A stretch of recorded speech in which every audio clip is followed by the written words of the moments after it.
Enjoying the show? You can help others find it and enjoy it too by giving us a 5-star rating or review. If you feel like reaching out to us with a question or comment, you can send us an email at mywifetherd@gmail.com. And don't forget to visit our website at mywifethedietitian.com, as well as our social media pages. We're on Facebook, Instagram, and YouTube. Enjoy the show. It's Rob and Sandra from My Wife the Dietitian, and this is Nutrition Nuggets. Nutrition Nuggets, marvelous mushrooms. Ooh, mushrooms. Yeah, we're going to talk about what are they, the types, the nutrition, why they're more popular these days, and how to use mushrooms in recipes. You know what? Mushrooms were my enemy for like the first 22 years of my life. Oh. Actually, probably the first 25 years of my life. Enemy? I didn't like mushrooms, and I never gave them a chance until one day I was traveling with a band, and we were eating like on a road trip, long road trip, and we were just eating like fast food every day because we had to get to where we were going, and we didn't stop and for anything healthy. And when we finally got to our destination, it had been so long since I'd eaten like decent food. I'm like, I'm just going to order this like veggie tray. And it was like all these, it's a big veggie tray, right? Cold veggies with a dip.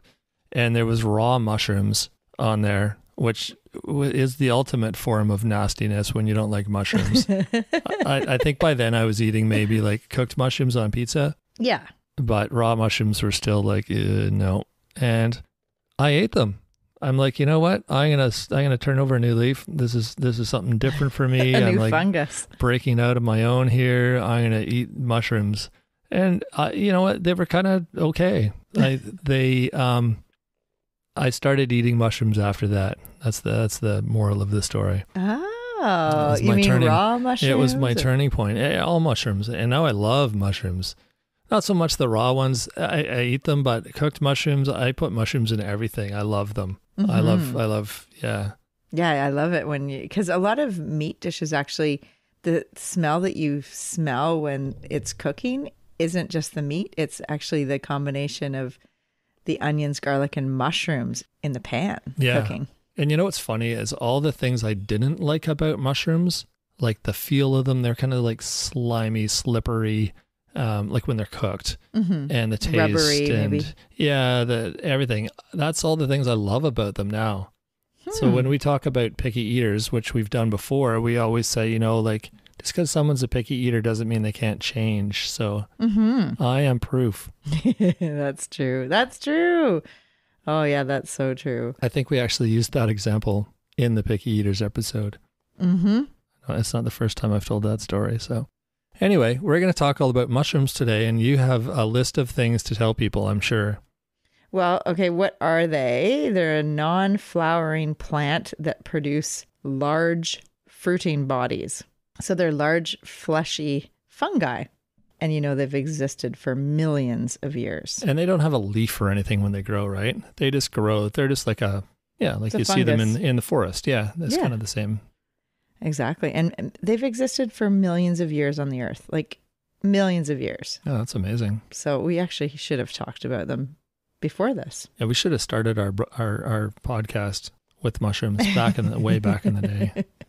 Well, I mean, why are they becoming more popular?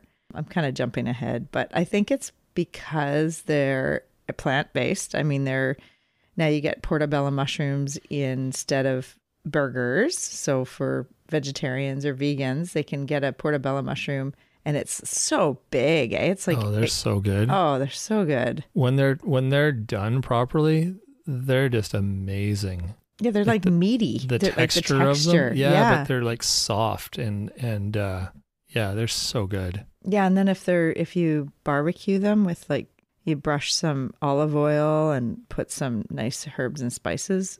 Oh, they're so good. Yeah, they really are tasty. But it doesn't replace the protein in a plant-based alternative burger or a regular burger or chicken burger or oyster burger or anything. There's only about 3 grams of protein in a portobello mushroom. Yeah, so I'm surprised there's any protein at all because it's a plant. I didn't realize plants had protein. Well, you know that beans and like legumes Well, and lentils, yeah, sorry, okay. nuts and seeds. I'm just thinking like grains. leafy stuff and tomatoes and like peppers and stuff. Yeah. When I think protein, I just think meat, and I'm starting to think beans now. I always forget the beans, but anyway, yeah, That's there's right. a little bit of protein in a mushroom. That's good to know. Yeah, and they're really sustainable for growing. So they don't use much water. So they're in terms of water conservation, they're really easy to grow, and they don't take much land at all. I think it's like they can grow 1 million pounds of mushrooms on an acre of land. And I guess 1 million pounds. Yeah. Wow. Yeah, they grow them. It's interesting. They grow them in a house with no windows, and they grow them vertically. Oh, really? Mm-hmm. Vertically? Because the mushroom houses I've always seen are always quite short. So that's kind of funny. Mm-hmm. Maybe they only grow so high, so they don't need the big, tall houses. Yeah. And I guess under a microscope, they double in size daily. So they start with a pin size head and just double so quickly. So super interesting, though. And the study of mushrooms is called mycology. Okay. And the word mushroom is from Greek, meaning mycat. Your cat. M-I-K-A-T. My cat is, I'm playing with my cat right now, actually. They always like to come out when we're doing the podcast and like totally just try to, I think they want us to interview them. Just brushing against the microphone and getting in the way. And totally. That's so funny. Notice me. And people are actually, the mushroom pickers are starting to get out now because it's fall. It's a perfect time for mushroom picking. And so people that only the people that really know what they're doing should be picking wild mushrooms to eat, because, you know, if you pick toadstools, which is kind of like the poisonous version. Oh yeah, there's so many poisonous ones, and there's so many poisonous ones that look just like the good ones. Yeah, exactly.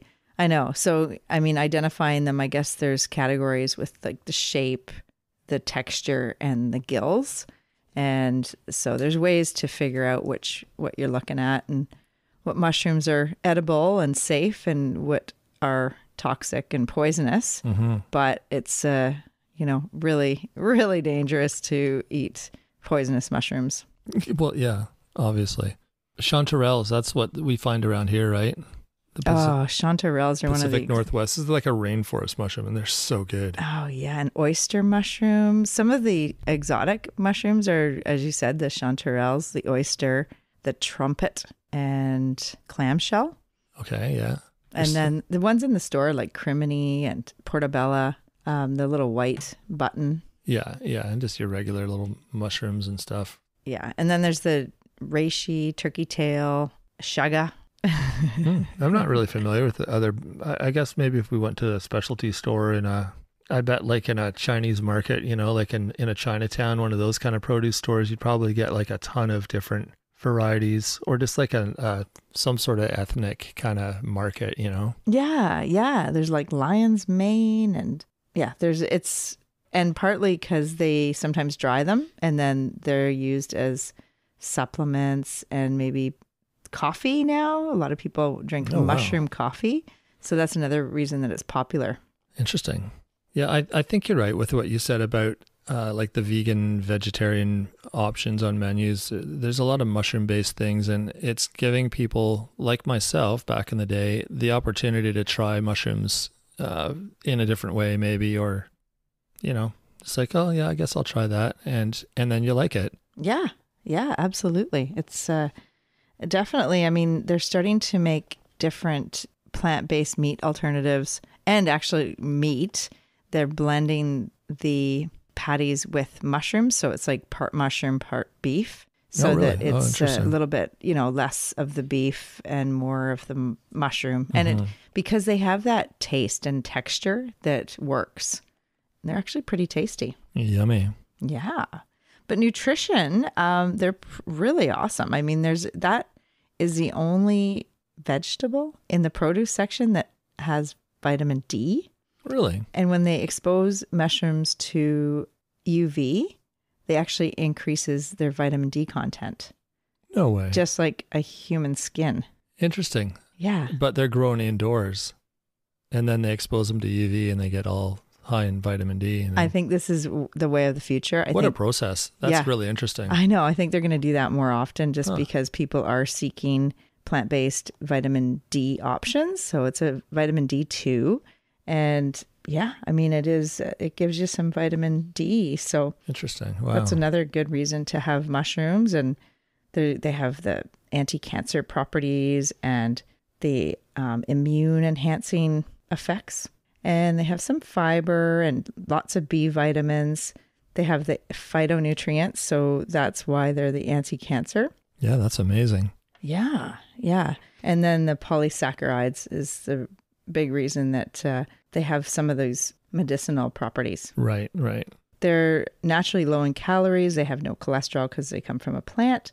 They're naturally low in salt and naturally gluten-free. So those are all reasons that mushrooms are becoming more popular, I think. And they naturally taste really good in butter. Oh, yeah. That's so delicious. You're right.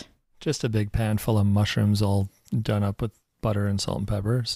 There's nothing better. You can put that on anything.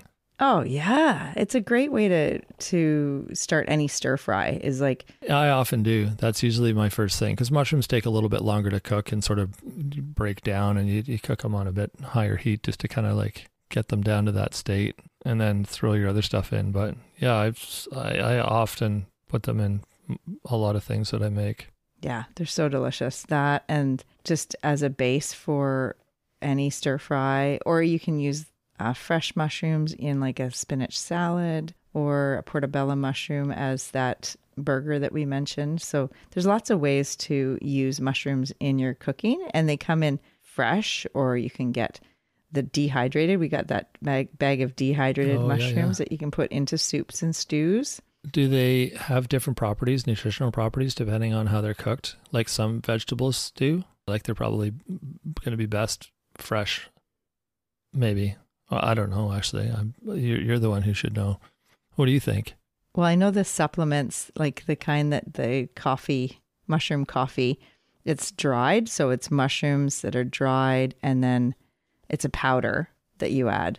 So they aren't you don't get the same benefits as eating mushrooms because it's just a little bit of the mushroom that you're getting. Wow. Well, that's all brand new information. I didn't really know that much about mushrooms other than that I didn't like them when I was a kid. That's kind of like my thing that I think about with mushrooms is that, that's that food I didn't like, but now I do. That's my mushroom story. But yeah, wow. Interesting. They're quite nutritious. They've got protein. And it sounds like it's something that we should all try to include. A little bit of protein. Vitamin D is the one that is pretty surprising, I think. Yeah. Well, yeah, it's not a source of protein. It's got a bit of protein, but yeah, you'd have to eat bucket loads, I guess, to get a good amount. But yeah, cool. Well, thanks for listening today, everyone. We appreciate you guys coming out and listening to us banter back and forth. And if you want to hear more or check out more of what we're doing, you can visit our website at mywifethedietitian.com. Lots of things up there. And if you have questions for us or comments or ideas for the show or anything like that, you can send us an email. That's mywifetherd@gmail.com. And we will be answering a listener's question next week. A question, it's basically going to be an episode about condiments. There was a question about ketchup. Mm-hmm. So we're going to turn it into a whole episode about different condiments, and it'll be an interesting discussion. So make sure to tune in for that. You can also check out our social media pages. We're on YouTube, Instagram, and Facebook under My Wife the Dietitian. And don't forget to like and follow and subscribe and all those things you have to do on those pages to stay up to date. Rate and review. Well, and rate and review. Yeah, that's always important too. We like when you do that. It helps other people find the show. It kind of puts us into the spotlight a bit more. And other people can join the fun. So yeah, that's it for this week. Thanks for coming out. And we will be back next week with our full episode. So have a great week, everybody. Thanks, Rob. Thanks for joining us today on My Wife the Dietitian. If you like what you heard, don't be shy. Leave us a comment or review, and be sure to share our podcast with your friends. If you'd like to hear more, hit that subscribe button. You can also follow us on our social media pages for updates, episode trailers, and other odds and ends. For more info and links on what we discussed on today's episode, check the show notes.